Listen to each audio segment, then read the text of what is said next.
하나님의 섭리의 약속은 복된 약속입니다. 우리가 붙잡아야 될 말씀은 복된 약속의 말씀이죠. 로마서 8장 28절의 말씀은 정말 복된 약속의 말씀입니다. 우리가 알거니와 하나님을 사랑하는 자 곧 그의 뜻대로 부르심을 입은 자들에게는 모든 것이 합력하여 선을 이루느니라. 이 말씀은 저를 붙잡아준 말씀이에요.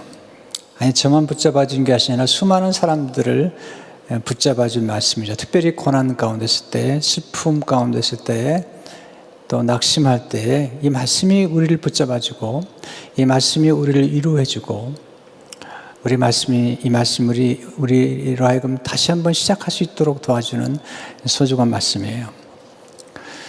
특별히 이 말씀은 하나님의 섭리에 대한 말씀이죠. 섭리라는 단어는 성경에 나오진 않아요. 마치 삼위일체라는 단어가 나오지 않는 것처럼, 그러나 하나님의 섭리라는 단어는 비록 섭리라는 말로 나오진 않지만 우리가 누구나 다 알고 있는 거예요. 모든 것이 합력하여 선을 이룬다는 이 하나님의 섭리는 우리 모두가 다 알고 있는 것이죠. 섭리란 하나님이 그분의 지혜와 능력으로 인류 역사를 주관하시는 것을 의미해요. 하나님이 주관하세요. 사람이 하는 것 같지만 하나님이 하시는 거죠. 섭리란 또한 하나님이 그분의 지혜와 능력으로 우리의 삶을 주관하시는 것을 의미해요. 여러분과 제 삶을. 섭리란 하나님이 그분의 지혜와 능력으로 하나님의 뜻을 이루는 것입니다. 하나님의 목적을 이루는 것을 의미합니다. 오늘 본문은 하나님의 섭리에 대한 아주 소중한 메시지를 우리에게 주고 있습니다. 이 한 절을 가지고 말씀을 전하지만 이 말씀이 너무 깊고 넓기 때문에, 하나님의 성경 전체를 함축하고 있는 말씀이기 때문에 우리가 말씀에 잘 귀를 기울일 때 이 말씀이 우리에게 깊이 다가오리라 생각이 돼요. 첫째로, 우리가 하나님의 섭리에 대한 확신을 갖고 살기를 원합니다. 하나님이 섭리하신다는 확신. 바울은 이렇게 얘기해요. 우리가 알거니와 하나님을 사랑하는 자, 곧 그의 뜻대로 부르심을 입은 자들에게는 모든 것이 합력하여 선을 이루느니라. 그는 확신하고 있어요. 여기서 알거니와라는 말이 굉장히 중요해요. 믿는다는 것도 중요해요. 그러나 믿는다는 확신보다 더 뛰어난 표현이 안다는 거예요. 저는 믿습니다라는 단어보다도 저 알아요. 이 안다는 것은 내가 믿은 바를 경험했다는 것을 의미해요. 우리는 뭔가를 봄으로 믿는 사람들은 아니에요. 본다고 다 믿는 게 아니, 본다고 다 볼 수 있는 게 아니니까. 사실 우리가 자연에 가보면 자연 속에 하나님의 영광이, 하나님의 흔적이 담겨 있지만 믿음이 없는 사람들은 그렇게 보질 않아요. 믿음의 눈으로만이 볼 수 있는 거예요. 믿으면 보는 거죠. 보면서 믿는 게 아니에요. 본다고 보는 게 아니라니까요. 우리가 믿어야 보이는 거죠. 나사로가 죽었잖아요. 무덤에 나흘이 됐어요. 예수님이 무덤 앞에 가셔서 돌을 옮겨나고 그러니까, 예수님, 지금 시체가 썩어서 냄새가 납니다. 예수님께서 말씀하시죠. 요한복음 11장 40절에서 예수께서 이르시되 내 말이 내가 믿으면 하나님의 영광을 보리라 하지 아니하느냐 하시니, 믿으면 본다는 거죠. 바울이 우리가 알거니와라는 표현을 쓰는데, 우리가 알거니와라는 그 표현이 뭘 의미하죠? 모든 것이 합력하여 선인다는 그 지식, 그게 확신이죠. 바울이 로마서를 쓸 때 벌써 그런 이미 하나님의 놀라운 섭리를 경험한 사람이죠. 그래서 모든 것이라고 바울이 표현할 때 모든 것 속에는 모든 것이 담겼지만 특별히 속에는 고난이라는 게 담겨 있는 거죠. 그런 매를 많이 맞았어요. 그런 배가 파산하면서 죽음의 고비를 여러 번 넘겼어요. 그러나 죽지 않았어요. 그를 죽이려고 모였던 것들이 또 밝혀짐으로써 그는 살아났고, 그는 수많은 역경과 고난 속에도 하나님이 그를 붙잡아 주시고 또 이 모든 것을 섭리하심으로 이방인의 사도가 되게 하신 것을 경험한 사람이에요. 이미 경험했어요. 그래서 안다는 거죠. 이게 중요한 단어는 내가 안다는 표현을 쓰는 게 아니라 우리가 안다는 거예요. 로마에 있는 성도들이 그리고 그의 동역자들이 우리가 안다는 거죠. 하나님의 섭리를 우리가 알고 있다는 것입니다. 우리 그리스도인들은 하나님의 섭리를 알죠. 성경 전체의 드라마는 하나님의 섭리의 드라마예요. 아니, 여러분 한 사람 한 사람 속에 지금 펼쳐지고 있는 하나님의 섭리의 드라마를 알고 계십니까? 전 성경에서 하나님의 섭리의 드라마를 봤어요. 특별히 하나님의 사람들의 삶 속에 드러난 하나님의 섭리, 요셉 특별히, 다윗, 에스더, 제가 또 좋아하는 룻기, 이 모든 것 속에 하나님의 섭리가 있는 거죠. 아니, 바울의 생애 전체가 하나님의 섭리의 손길이라는 사실입니다. 우리 인생의 여정을 지나가 보면 어떨 때는 하나님의 섭리인지를 몰라요. 왜냐하면 너무 고통스럽기 때문에. 네. 너무 힘들어서 이 속에 하나님의 섭리가 있을까라는 생각도 하게 되고 오해도 하게 됩니다. 그래서 생애를 뒤돌아보면 그 속에 하나님의 섭리가 있다는 걸 알게 되죠. 그렇구나. 이걸 깨닫는 게 섭리예요, 섭리. 요셉이 그걸 경험하잖아요. 형들이 그걸 미워하는 거예요. 그걸 구덩이에 넣은 거예요. 채색 옷을 찢어버린 거예요. 20냥에 파는 거죠. 그리고 아버지와 생이별을 하고 자기의 친동생 베냐민과 생이별을 하게 된 거죠. 애굽에 끌려갔어요. 또 감옥에 끌려갔어요. 그 숱한 사건들 속에서 그는 몰랐던 거예요, 그 당시에는요. 나중에 하나님의 전체적인 섭리를 깨달았고 나서 7년 풍년과 7년 흉년을 경험하면서 흉년을 맞이했을 때 그 형제들이 찾아온 걸 보면서 그는 알았던 거죠. 하나님이 여기에 뜻이 있었구나. 그는 아브라함의 언약을 그는 알고 있었어요. 그의 할아버지 이삭을 통해서 하나님 아브라함이 주신 언약 중에 하나는 히브리 곧 아브라함 후손이 객이 돼요. 이방의 객이 돼요. 400년이 지난 다음에 돌아온다는 거예요. 그 이방이 어디냐면 애굽이에요, 애굽. 요셉이 국무총리가 된 다음에 그 풍년의 때에 가나안 땅에 찾아가만 하잖아요. 오직 내가 국무총리 됐는데 찾아가지 않습니다. 뭐냐면 그는 하나님의 섭리를 알았던 사람이에요. 하나님의 섭리는 그가 애굽에서 가나안 땅을 찾아가는 것이 아니라 그의 형제들이 그의 아버지가 애굽으로 내려오는 거예요. 그러기 위해서는 흉년이 반드시 와야 돼요.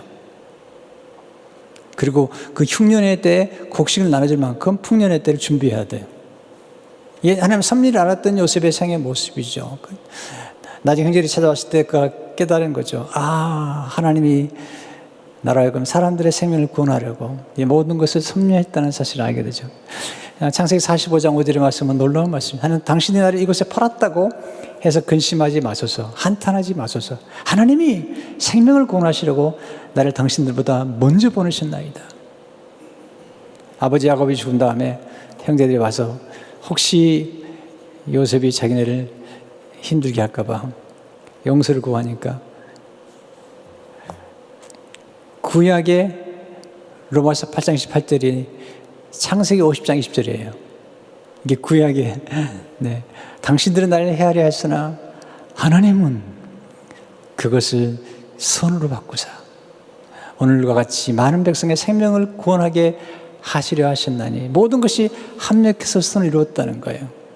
그들의 미움과 그들의 시기와 질투와 그들의 실수와 실패와 그들의 악까지도 하나님 선용하셨다는 겁니다. 하나님만이 할 수 있는 일이죠. 이게 우리가 가끔 멈춰서 진행한 날을 좀 돌아볼 필요가 있어요. 셰런 키에르케고르가 이런 말을 남겼어요. 인생은 앞으로 나가면 살 수밖에 없다. 그러나 인생은 뒤로 돌아볼 때만 이해할 수 있다. 아주 중요한 거예요. 우리는 앞으로 나갈 수밖에 없지만, 그러나 뒤를 돌아볼 때 우리 인생의 과거가 이해가 되는 거예요. 자, 뒤를 돌아볼 때 우리 인생의 과거의 아픔과 상처와 우리가 미움받았고 버림받았던 이런 모든 사건들 속에서 하나님의 손길을 보는 그 순간 우리는 과거가 새롭게 태어나는 것을 경험하게 돼요. 그리고 과거가 새롭게 해석이 돼요. 그렇게 되면 미움이 사라져요. 아무도 밉지 않아요. 왜냐? 그 속에 하나님의 손길이 있기 때문에. 자, 하나님의 섭리는 어떻게 나타나요? 하나님의 섭리는 만남을 통해서, 또는 이별을 통해서, 헤어짐을 통해서, 특별한 책과의 만남, 특별한 사람들과의 만남, 또 하나님의 섭리는 하나님의 사건 속에서, 어떤 사건 속에서 나타나는 거죠. 애굽으로 팔려가는 사건, 다니엘이 바벨론 노예로 끌려가는 사건, 이런 사건들 속에 또 하나님의 섭리는 일정한 장소에서 사건이 전개가 돼요. 그리고 이 장소를 때로 옮기기도 하고, 갈대아우르에서 가나안 땅으로, 가나안 땅에서 애굽으로, 애굽에서 다시 가나안 땅, 하나님의 섭리의 때는 장소에 따라 움직이고, 또한 더 중요한 게 있습니다. 하나님의 타이밍, 하나님의 때가 있어요. 그때는 주로 우리 인생에서 그러니까 벼랑 끝에서 우리 인간이 모든 게 끝났다고 생각하는 바로 그때 하나님이 역사할 때가 많아요. 모든 게 섭리예요.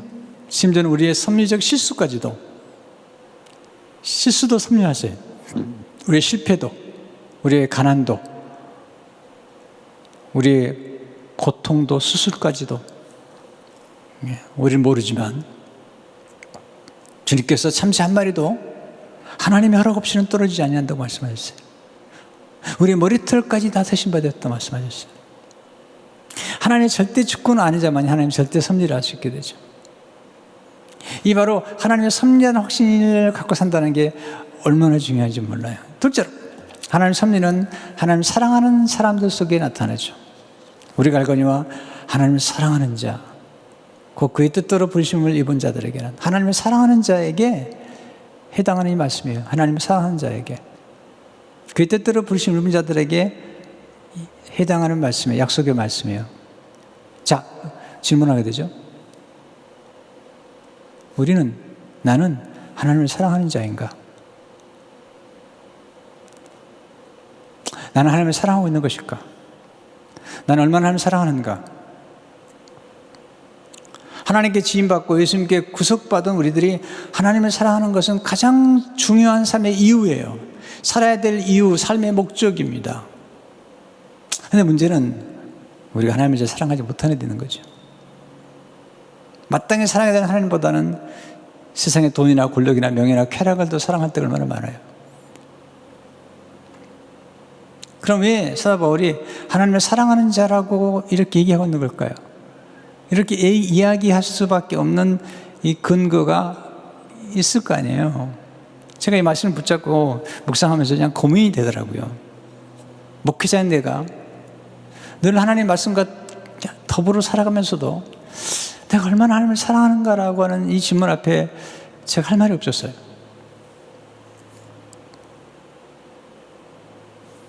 하나님께서 내 마음속에 눈을 열어주셨어요. 내가 하나님 사랑한 게 아니라 하나님이 먼저 사랑하셨답니다. 하나님을 사랑하도록 저를 인도하셨답니다. 하나님을 사랑하는 자가 아니라 그 전에 하나님의 사랑받는 자로 부르셨답니다. 깨달은 말씀 제가 나누고 싶어요. 첫째로, 예수 믿을 때 하나님의 사랑을 받은 자녀가 되는 거예요. 먼저 하나님의 사랑을 받은 자녀가 되는 거예요. 하나님의 사랑을 받은 자녀가 되었기 때문에 하나님을 사랑할 수 있는 거예요. 영접하는 자 곧 그 이름을 믿는 자들에게는 하나님의 자녀가 되는 권세를 주셨으니 이는 내 사랑하는 아들이요 내 기뻐하는 자라고 하는 이 하나님의 말씀이 우리가 예수 그리스도를 믿을 때 하나님의 사랑받는 자가 되는 거죠. 우리가 먼저 사랑하는 건 아닙니다. 사도 요한은 이걸 분명히 얘기합니다. 우리가 먼저 하나님을 사랑하는 게 아닙니다. 나 하나님 사랑해요 라고 큰 소리 칠 수 있는 게 아닙니다. 요한일서 4장 10절은 이렇게 말하죠. 사랑은 여기 있으니 우리가 하나님을 사랑한 것이 아니요 하나님이 우리를 사랑하사 우리 죄를 속하기 위하여 화목제물로 그 아들을 보내셨습니다. 우리가 하나님 사랑한 게 아닙니다. 하나님 먼저 사랑하신 거예요. 하나님 먼저 사랑하셔서 우리로 하여금 하나님을 사랑할 수 있도록 지금 설득하고 계시는 거예요. 이끌어주고 계시는 겁니다. 둘째로 하나님의 사랑을 깨달을 때 하나님을 사랑하게 되는 거예요. 깨닫는 게 중요한 거예요. 하나님의 사랑을 우리가 다 더디 깨달습니다. 부모님의 사랑, 여러분 우리가 부모님의 사랑을 그토록 받고도 부모님의 사랑을 깨닫기까지 시간이 아주 많이 걸리는 거예요. 여러분 청소년기에 있는 자녀를 키운 부모님들, 여러분 청소년 자녀들을 키울 만합니까? 괜찮으세요?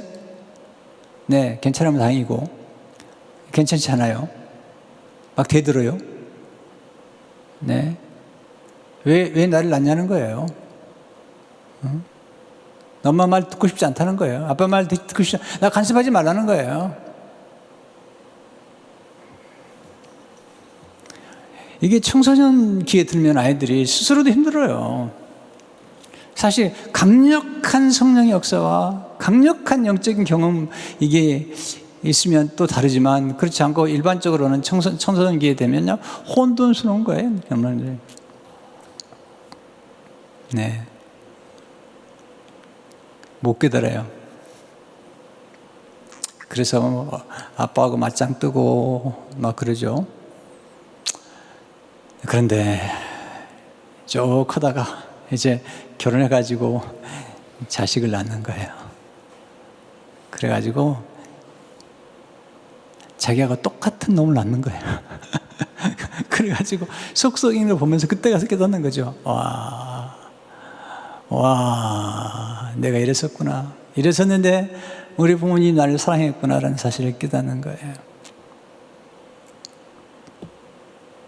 그 깨달음이 더디 깨닫는 것이죠. 그러니까 사랑이라는 것은 신비로운 겁니다. 사랑을 많이 받고도 깨닫지 못하면 참 슬픈 일이에요. 내 보통 작게 받은 사랑 같지만 그 사랑을 깊이 깨달으면 놀라운 역사가 나타나죠. 바울이 깨달은 거예요. 하나님을 사랑하는 자가 되도록 깨달은 거죠. 왜냐하면 바울은 하나님의 사랑의 시제를 우리가 하나님을 사랑했을 때 하나님을 사랑한 게 아니라는 거예요.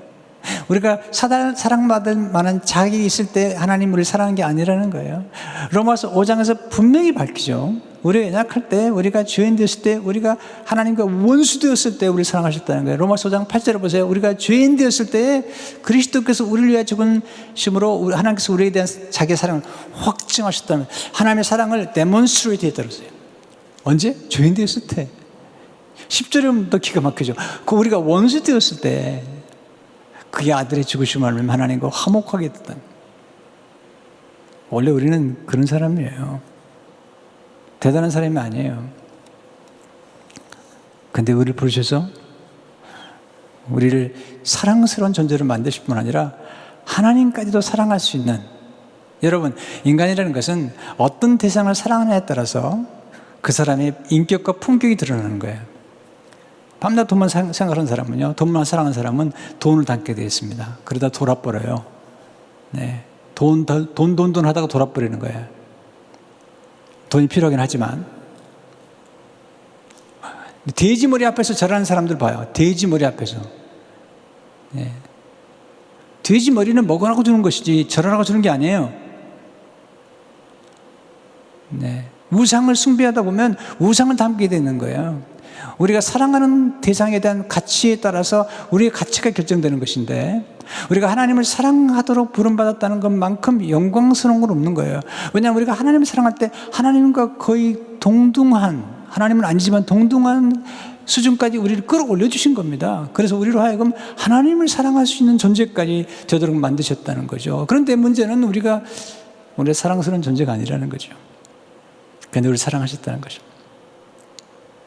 세 번째, 하나님 우리를 사랑하시고 그의 뜻대로 부르신 거죠. 여기 뜻다는 말은 목적을 따라서 하나님이 우리를 부르셨어요. 제가 다음 시간에 더 자세히 말씀드리겠어요. 우리를 부르셨는데, 불렀다는 것은 뭐냐면 선택했다는 거예요. 사람이 많이 있는데 이름을 불러서 한 사람 이름을 불렀어요. 그 부르면 선택받은 거죠. 그런 저 하나님께서 선택했다는 거죠. 제가 예수 믿고 나서 정말 전율을 느꼈던 말씀 중 하나가 요한복음 15장 16절의 말씀이에요. 너희가 나를 택한 것이 아니요 내가 너희를 택하여 세웠나. 이는 너희로 가서 열매를 맺게 하고 또 너희 열매가 항상 있게 하여 내 이름으로 아버지께 무엇을 구하든지 다 받게 하려 함이라. 전 내가 선택한 줄 알았거든요. 아니래요. 하나님이 선택하셔서 하나님의 부름을 받는 거예요. 하나님의 목적과 사명을 이루도록 부름을 받는 것이죠. 더 놀라운 메시지겠어요. 바울이 로마서 8장 28절에 가기 전에 로마서 5장 5절에서 이렇게 얘기하고 있어요. 성령님을 통해 하나님의 사랑을 부어주심으로 하나님을 사랑해 하시는 거죠. 로마서 5장 5절을 보게 되면 소망이 우리를 부끄럽게 하지 아니하면 하나님 우리에게 주신 성령으로 말미암아 하나님의 사랑이 우리 마음에 부음받으니 우리 인간의 힘으로 사랑할 수 없어요. 아니 한 평 땅 안에 있는 사람을 사랑하는 게 어렵다니까요. 네, 성령님을 통해서 하나님의 사랑을 부어주심으로 우리로 하여금 하나님을 사랑할 수 있는 존재로 만들어주신 거죠. 아시잖아요. 마틴 루터가 말한 것처럼 원래 우리는 창기와 같았던 죄인들인 거예요. 창기. 근데 하나님이 우리를 신부로 삼으셨어요. 창기를 데려다가 신부로 삼았어요. 이게 호세아서 이야기잖아요. 하나님 호세아에게 창기 고멜을 데려다가 아내로 삼으래요. 아들을 낳고 자녀를 낳고. 그게 십자가예요. 이게 하나님의 스캔들인 거예요. 하나님이 스캔들을 벌인 거예요.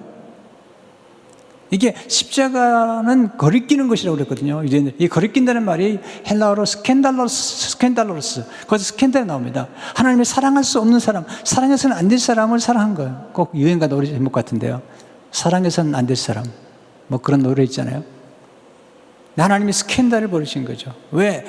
정말 창기와 같은 우리를 불러다가 우리를 신부로 삼았어요. 신부가 뭐죠? 교회입니다. 교회. 가끔 그러잖아요. 교회가 그럴 수 있냐고.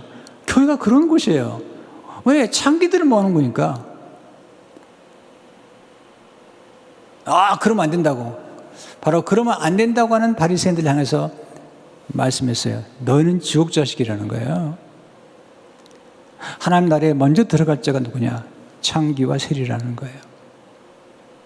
예, 하나님은 창기와 세리를 선택해서 그들을 신부로 삼으심으로 하나님의 사랑의 영광을 드러내는 것이죠. 하나님의 능력의 영광을 드러내신 것이죠. 왜? 그것이 하나님의 거룩한 사랑의 품이기 때문에 그렇죠. 이게 구속의 드라마입니다. 이게 십자가의 드라마인 거예요.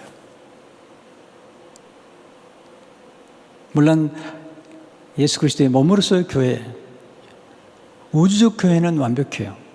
그러니까 로컬 처치는 정말 죄인들이 모아서 형성하고 있는 교회이기 때문에 아직 부족해요.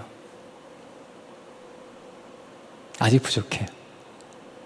근데 가끔 그렇게 얘기하잖아요. 저 사람 예수 안 믿는데도 훌륭하다고. 네. 예수 안 믿기 때문에 훌륭하기 때문에 예수 안 믿으면 그 사람은 불행한 거예요.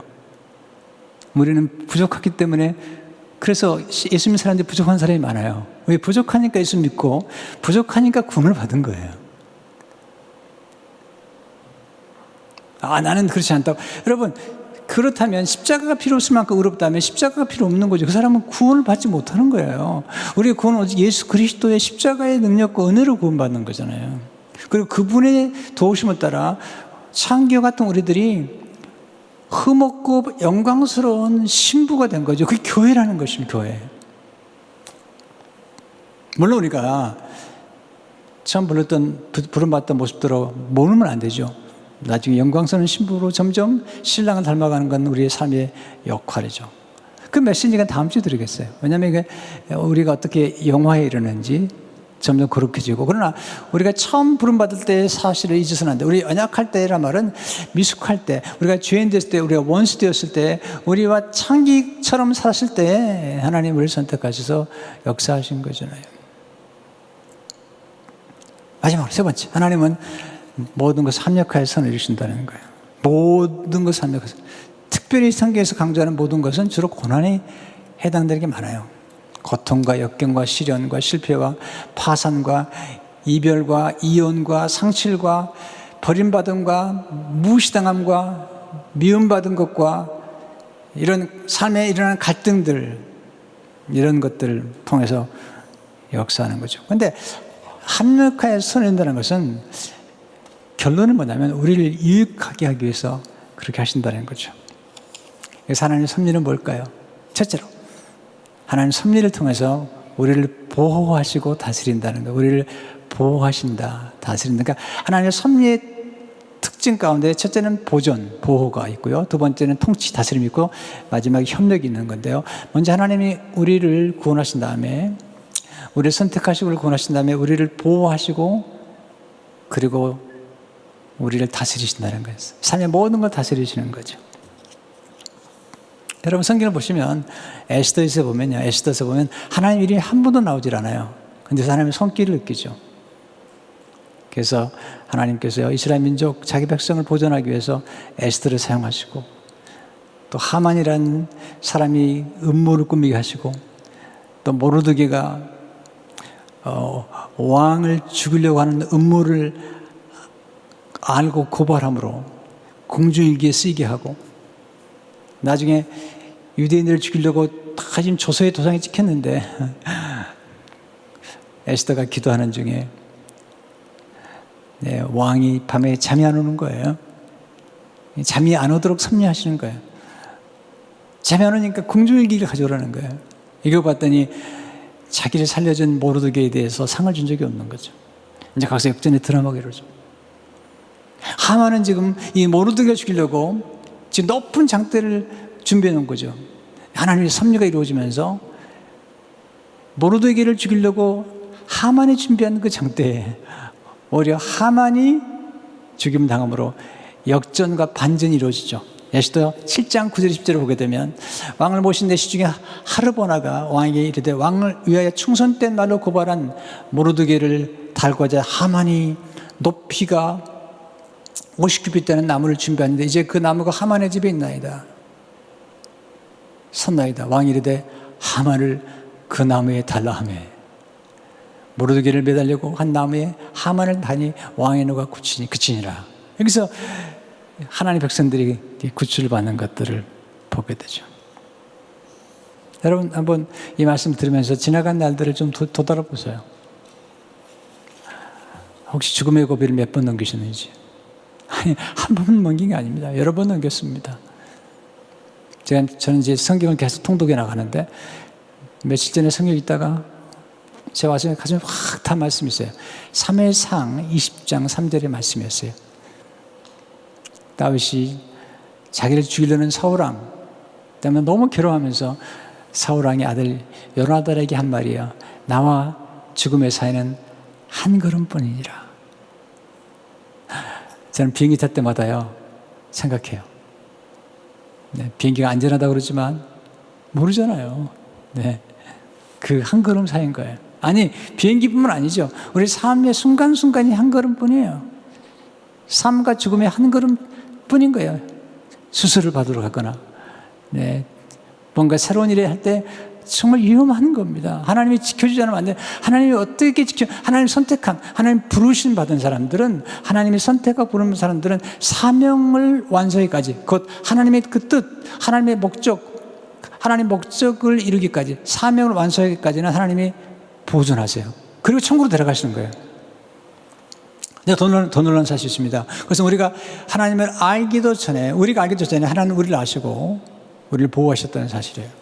제가 이 말씀 준비하는데 제가 죽음의 고비를 몇 번 넘겼어요. 정말 진짜 죽었던 거예요. 하나님 도와주지 않았다면. 근데 그 중에 하나만 제가 소개하고 싶어요. 제가 초등학교 다닐 적인데 제가 7살 입학해가지고 항상 클래스 들어가면 키가 작았어요. 근데 초등학교인데 아주 뭐 이제 초등학교 들어간 지 얼마 안 됐을 때입니다. 그 당시는 국민학교를 오는데 들어가 안 됐는데 이게 해수욕을 하고 싶은 거예요. 그 당시 해수욕장에 오는데 해변가에 가면 해수욕을 할 수 있는데 그 해수욕장이 있어요. 특별히 이제 해변 가까이에 해수욕장을 만들어서 풀장을 만들어 놓은 거예요. 거기는 돈이 있는 어린아이들이 들어가서 부모님과 함께 거기서 바다에 있는 물을 끌어들여서 거기서 해수욕을 할 수 있는데 저는 돈이 없었어요. 근데 해수욕장에서 놀고 싶은 거예요. 그래서 해변가로 갔어요. 근데 그날 부모님께 얘기를 하지 않았어요. 네, 어린 초등학생이 집에서 해수욕장까지 가려면, 해변까지 가려면 약간 높은 산 등성이 같은 곳을 넘어가야 돼요. 혼자 넘어가서, 그리고는 옷을 벗어놓고, 한쪽에 벗어놓고, 그 해변가가 어떻게 되냐면, 해변가에, 보면 이 부둣가 있는 것처럼 이렇게 쭉 상가가 있고, 그리고 그 상가에 보면 시멘트로 이렇게 계단을 만들어 놨어요. 그래서 장사를 하는데, 물이 꽉 차면, 꽉 차도 이 계단 맨 꼭대기로 올라오지 않아요. 거기까지 이제, 거기서부터 장사를 하는 거죠. 근데 이제 썰물이 빠지면 이 계단만에 저쪽으로 이제 물이 빠져 있고요. 그리고 이제 물이 들어올 때는 이게 쭉 들어오다가 확 들어올 수가 있는데, 그날 가서 이제 사람들을 좀 있는 곳이니까 거기서 이렇게 계단에서 이렇게 놀았던 거예요. 혼자서 노는데 물이 점점 들어오니까 약간 계단에 내려가서 이 물장난을 하는데 갑자기 밀물이 확 밀려오기 시작했어요. 그러더니 저를 바닷속으로 훅 집어넣어 버린 거예요. 그래서 이제 꼴깍꼴깍 하는 거죠. 꼬르륵꼬르륵 하는데 그때 어린 마음에 이제 죽었구나 하는 생각이 드는 거죠. 근데 갑자기 어떤 사람이 들어와가지고 저를 확 잡아챘어요. 제가 벌써 꼬르륵꼬르륵 한 두세 번 했는데 확 잡았더니 밖으로 내보냈어요. 그리고는 가버렸어요. 저는 그날 억울히 오래가지 집으로 돌아갔어요. 그리고 부모님께 얘기하지 못했어요. 왜? 제가 해수욕장 간 것도 부모님 몰랐기 때문에. 근데 지나간 세월을 돌이켜보면 만약 그때 내가 죽었다면 지금은 없는 거죠. 수많은 복음을 증거할 수 있는 기회도 없었을 거예요. 저는 거기 하나님의 섭리적 보호하심, 누군가를 하나 보내서 바로 그 자리에 있게 하시고, 그리고 그로 하여금 저를 건져내게 하신 하나님의 섭리의 손길이 있다고 믿어요. 아니, 그 사건만 있는 게 아닙니다. 여러 번 죽을 고비를 넘겼어요. 그때마다 하나님 저를 지키셨고 보호하셨어요.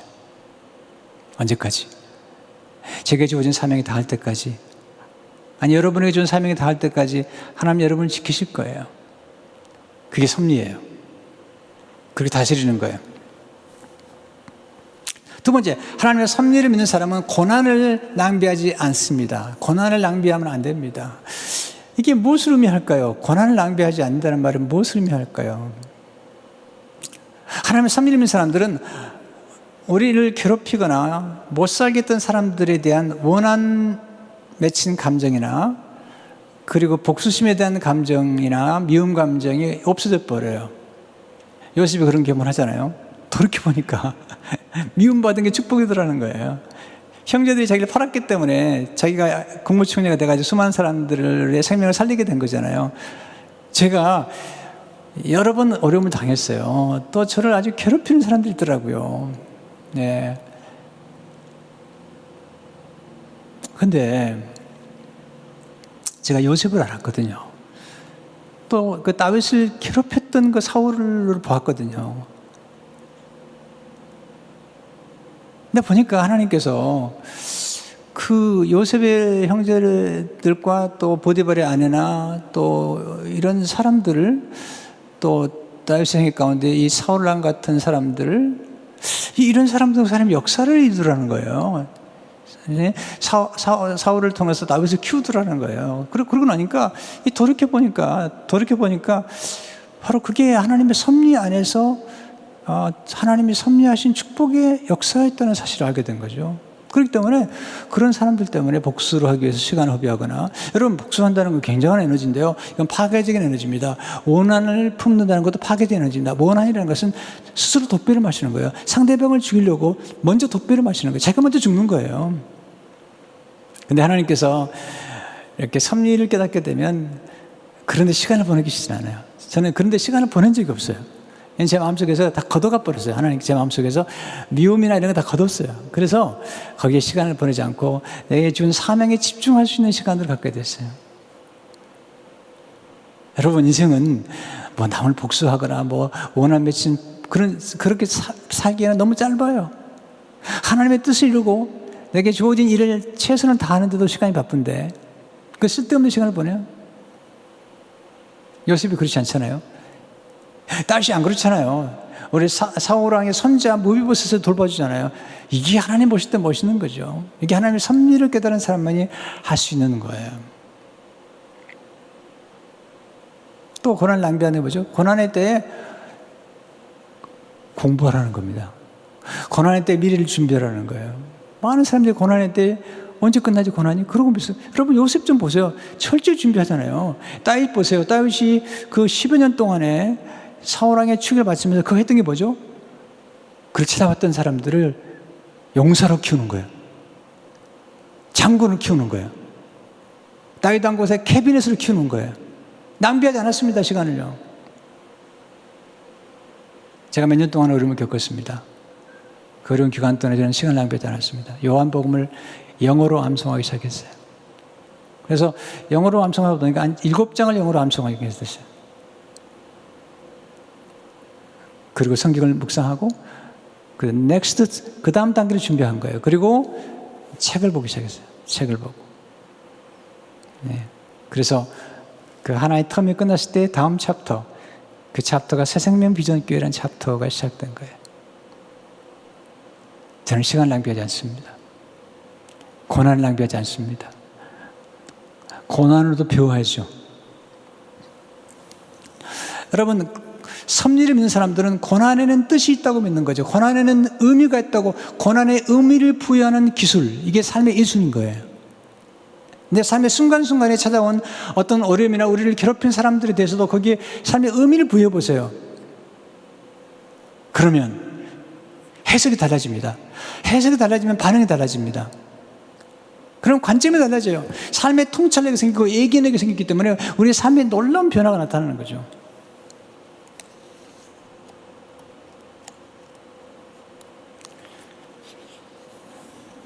마지막으로 하나님은 기도를 통해 하나님의 섭리를 이루시는 거예요. 하나님 모든 걸 이루시는데 기도를 통해서 하나님과 협력하라는 거예요. 기도하라는 거예요. 하나님 약속했는데 그럴지라도 너가 기도하라는 거예요. 하나님은 혼자 일하시는 분이 아니세요. 합력하여 이루시는데 하나님이 우리와 합력하기 원하세요. 아니, 하나님이 다 이룰 수 있잖아요. 근데 그렇게 안 하세요. 하나님이 제자를 선택하시고 선지자들을 부르시고 또 우리를 부르셔서 합력해서 이루시는데, 하나님의 섭리는 세 가지를 이루어지죠. 하나님의 섭리는 보호, 보존, 다스림, 그리고 협력을 이루어집니다. 모든 것이 합력한다는 말이 곧 협력한다는 것이죠. 그 말에서 시너지가 나와요. 시너지. 이 시너지란 말은 뭐냐면 모든 것이 합력해서 한 사람이나 하나로 하는 것보다 더 좋은 결과를 만들어내거나 더 좋은 결과보다 더 아주 다른, 더 탁월한 결과를 만들어내는 게 시너지인 거예요. 조금 더 좋은 결과가 만들어내는 게 아니라 아주 새로운 차원의 디멘션에서 좋은 결과를 만들어내는 것, 이게 하나님이 합력하여서 이루시는 거예요. 그러기 위해서 기도하라는 거예요. 바울이 기도하잖아요. 세계 선교를 위해서 기도하다 보니까 마게도냐로 가죠. 마게도냐 가가지고 기도처가 있는 거 갔다가 루디아를 만나죠. 그 다음에 귀신 들린 점치는 소녀를 고쳐주죠. 그리고 빌보 감옥에 들어가서 찬송과 기도하죠. 신라같이. 그리고 거기를 구원하잖아요. 그리고 교회가 세워지죠. 이게 다 하나의 섭리를 하는 거예요. 근데 바울이 기도하는 거예요. 기도. 언제나 기도하는 중에 하나님의 역사가 나타나는 거죠. 에스더 보세요. 히브리 민족이 죽게 생겼는데 내가 죽으면 죽으리라. 다니엘이 사자굴에 들어가려고 할 때 기도하잖아요. 하나님이 약속하셨어요. 70년이 지나면, 바벨론 포로 70년이 지나면 회복시키겠다고 하나님 언약의 말씀 에레미야에 나와요. 근데 그 하나님의 섭리를 알고 기도하는 게 다니엘이죠. 우리는 기독교는 절대로 옥면론을 믿지 않습니다. 한 번 정해졌기 때문에 뭐 종이니까 영원히 종이고 가난하니까 영원히 가난하고, 여러분 그런 거 없어요. 기독교는요. 기독교는 이게 하나님의 역사로 말미암아서 얼마든지 변화될 수 있는 열린 존재. 우리 인간이 열린 존재라는 거죠. 네, 지금 어떻게 어렵진 상관없이, 네, 기생 라합이 그의 아들 보아스를 낳고, 보아스가 룻과 결혼하고, 그래서 오벳을 낳고, 이런 스토리인 거예요. 막달라 마리아 창녀였어요. 네? 이국 귀신 들린 여자였던 거예요. 근데 예수님 만났더니 부활의 증인이 된 거예요. 이게 기독교 스토리예요. 이게 복음의 핵심의 정수라는 겁니다. 그 일을 위해서 우리가 기도하는 거죠. 하나님과 협력하는 것입니다.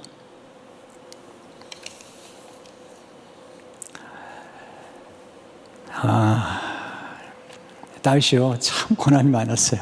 나중에는요, 그의 아들 압살롬이, 네, 이름도 압살롬이에요. 압살롬이. 네, 그의 아버지를 반역하잖아요. 다윗이 정말 지혜로운 사람이에요. 도망갑니다. 왜? 아들이 이길 수가 없는 거예요. 젊은 아들인데 어떻게 이겨요? 다윗이. 옛날에 골리앗을 쓸 때지만 이미 압살롬이 그의 왕자를 훔쳤을 때는 그는 이미 나이가 들었던 거죠. 그는 주저하지 않습니다. 그는 내려갑니다. 성경에 보면 맨발로 그가 티끌을 남기면서 도망갑니다. 보세요. 근데 거기서 끝나잖아요. 기도해요. 시편 116편 1절 2절을 보세요. 여호와께서 내 음성과 내 간구를 들으심으로 내가 그를 사랑한도다. 왜? 지나간 과거 동안에 경험했다는 거죠. 그의 길을 내게 기르셨으므로 내가 평생에 기도하리로다. 지금 비록 압살롬 때문에 내가 도망가지만 하나님의 생각 가운데 나를 도와주셨던 그 은혜, 그 섭리를 믿고 평생 기도한다는 거예요. 3절 4절 보세요. 사망의 줄이 나를 두르고 수월의 고통에 내게 이름으로 내가 환난과 슬픔을 만났을 때 내가 여호와의 이름으로 기도하기를 여호와의 주께 구하오니 내 영혼을 건져하였다. 이렇게 기도하고 도망가는 거예요. 여러분 도망갈 때 도망가도 괜찮아요. 다윗이 아기스 왕 앞에서 침을 질리면서 미친 척 하잖아요. 우선 살고 봐야 되는 거예요. 우선 살고 봐야 돼. 이게 하나님과 협력하는 거예요. 내가 왕이 될 사람인데. 그런 게 어디 있어요? 우선 살고 봐야지. 하나님의 뜻을 이루기까지는 살고 봐야 돼. 예수님도 십자가까지 가기 전까지는요, 탁식 피플, 아주 나쁜 사람들을 만날 때마다 피신했어요. 도망갔어요. 왜? 결정적인 순간에 분별력이 필요한 거죠. 하나님의 뜻을 이루고 섭리를 이루기 위해서 분별력이 필요한 거죠. 왜 필요하냐면 결정적일 때 하나님의 뜻을 이루기 위해서 그러는 거죠. 체면, 여러분 체면이 뭘 중요합니까? 네, 맨발로 그냥 맨발 벗고 가는 거죠 뭐. 그러니까 보세요. 그러니까 왕이 다윗이 그러니까 다시 회복이 되는 거예요. 그런 자세가 필요한 거예요. 어렵습니까? 맨발로 가는 거예요. 좀 경제적으로 어렵습니까? 그냥 눈 딱 감는 거예요. 경조사 났다고 그래 그냥 눈 감고 그냥 가는 거예요. 지금 어려운데 말이죠. 지금 허세를 부려요. 허세를. 그러면 안 되는 거죠.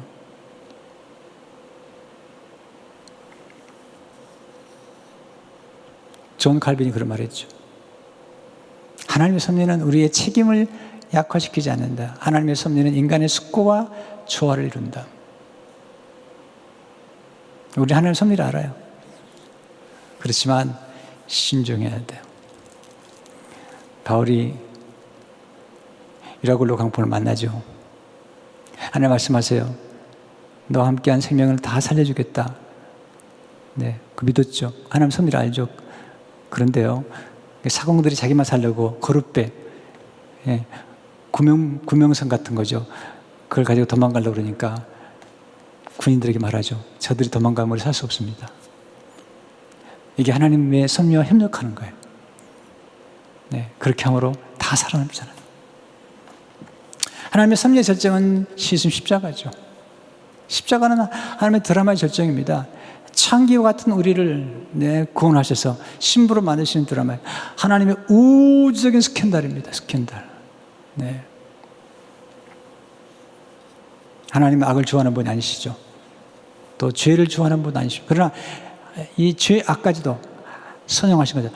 악을 품고 악을 죽여버린 거예요. 그리고 악에 물들지 않으신 분이 하나님이세요. 죄를 품고 죄를 죽이고 죄에 물들지 않으셨어요. 죽음을 속으로 들어가서 죽음을 죽여버리고 사망 가운데 생명을 만드신 하나님. 그리고 우리를 구원하셨어요. 그리고 우리를 신부로 만드셔서 교회다운 교회를 만드시고 하신 거죠. 교회가 그러면 되냐고 그런 말을 듣지 않을 만큼 와, 저 교회가 좀 아름답군요. 교회가 다르군요. 그런 교회를 만들기 원하신 분이 하나님이세요. 이게 우리가 영화에 이르는 길이고 그 메시지는 다음 주에 드리겠어요. 그러나 중요한 건 오늘 메시지는 뭐냐면 하나님이 우리 삶의 모든 것, 우리의 실수까지도 심지어는 모세가 사람을 쳐 죽였던 그 실수까지도 하나님은 선용하셔서 하나님 우리를 축복하신다는 거예요. 너무 낙심하지 마세요. 아직 드라마는 끝나지 않았습니다. 아직 우리의 생애는 아직도 남아있습니다. 우리의 사명에 다하기까지는 우리가 죽지 않을 겁니다. 왜? 죽을 수 없는 것입니다. 왜? 하나님이 섭리 가운데 하나님의 목적을 다 이루기까지는 우리를 살려놓으셨기 때문에. 자, 그렇다고 해서 우리 무리하게 막 기차 속으로 뛰어들거나 그러면 안 되는 것이죠. 마스크도 안 쓰고 그러면 안 되는 것입니다. 하나님께 협력해야 됩니다. 하나님 우리를 살려놓으셔서 사명 일 때까지는 우리는 하나님께 협력하기 위해서 마스크도 쓰고 손도 자주 씻고 몸도 조심하고 그래야 되는 것이죠. 그게 하나님의 뜻이라는 것이죠. 무모한 짓을 하지 말라는 거예요. 오늘 이 말씀을 기억하시면서 정말 하나님의 섭리 안에서 하나님과의 협력하는 가운데 기도로 협력하고 지혜로 협력하고 분별력으로 협력하는 가운데 하나님의 목적을 이루시는 사명을 다 완수하는 여러분 되시길 주의 이름으로 축원합니다. 하나님 아버지 감사합니다. 오늘 말씀을 통해서 하나님의 섭리가 얼마나 소중한지, 하나님 어떻게 우리를 보호하시고 다스리시고 또 우리와 협력해서 하나님의 목적을 이루시는지, 그 십자가의 놀라운 구원의 사건을 이루신지를 깨닫게 하신 하나님 감사합니다. 이 말씀을 기억하며 주의 뜻을 이루가도록 역사해 주옵소서. 예수 이름으로 기도하옵나이다. 아멘.